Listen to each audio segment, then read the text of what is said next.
ভাই বলেন, বউ বলেন, স্বামী বলেন, বন্ধু বলেন, বস বলেন, নেতা বলেন, এই মানুষকে খুশি করা সহজ না কঠিন? আর আল্লাহ তাআলাকে খুশি করা খুবই সহজ।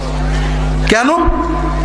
আল্লাহ নিজেই বলেছেন, ইযা তাকাররাবা ইলাইয়া আবদি শিবরান তাকাররাবতু ইলাইহি যিরাআন ওয়া ইযা তাকাররাবা ইলাইয়া আবদি মাশিয়ান তাকাররাবতু ইলাইহি হারওয়ালা। আমার বান্দা যখন আমার দিকে এক বিঘত এগিয়ে আসে, যুবক ছেলে নামাজ কালাম পড়ে না, আহা আমি আল্লাহর পথে একটু যাব, আজ থেকে ফরজ নামাজটা পড়ব।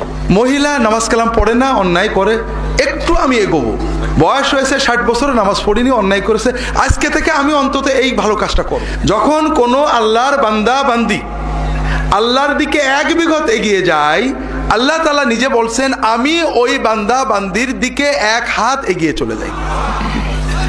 যখন কোনো আল্লাহর বান্দা বান্দি, আল্লাহ বলছেন আমার দিকে হেঁটে হেঁটে এক পা দু পা ভয়ে ভয়ে, আল্লাহর পথে কি থাকা সহজ? নামাজটা পড়ি না রোজা থাক, দাড়িটা থাক নামাজটা ধরি, দাড়িটা রাখি ধূমপানটা বাদ দিই, পর্দাটা করি, স্বামীর সাথে ঝগড়াটা করতেই থাকি। যখন আল্লাহ তাআলার কোনো বান্দা বান্দি আল্লাহ তাআলার দিকে এক পা দুপা করে এগোতে থাকে, আল্লাহ তাআলা বলছেন আমি ওই বান্দা বান্দির দিকে দৌড়াতে দৌড়াতে এগোতে থাকি।